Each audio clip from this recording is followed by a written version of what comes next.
May mga ano rin sila ito, olive market.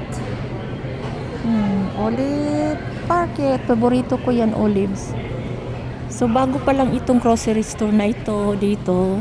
2 weeks ago pa lang. So, 2 weeks ago pa lang.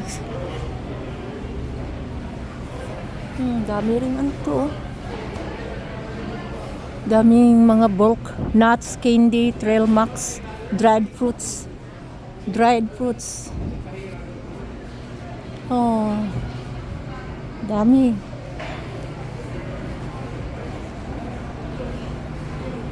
Daming mga ano to, fruits.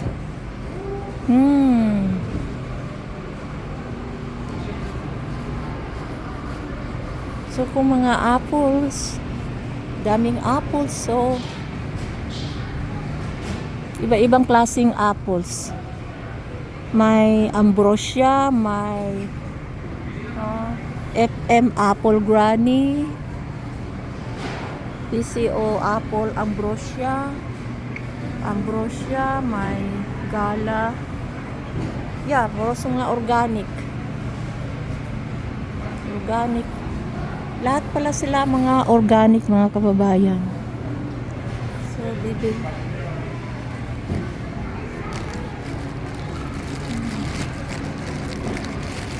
bibili ako ng apple.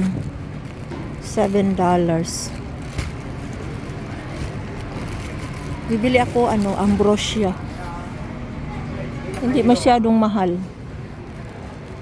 Tsaka organic kasi siya. Tsaka ito rin. Saging. Bibili rin ako ng saging. Yan organic. So, may mga flowers sila dito. Dami dito kaya mga kababayan. Kumpleto sila lahat. Oo, kumpleto. Okay. So, binili ko apple lang at saka banana. Thank you for watching mga kababayan. Please like and share. So, nandito sila mga salad nila. Mga malaking $8. Yung sweet kale. Tsaka ito, gusto ko rin ito coleslaw. Broccoli slaw. $7. Iba-ibang klaseng gulay. Okay, thank you.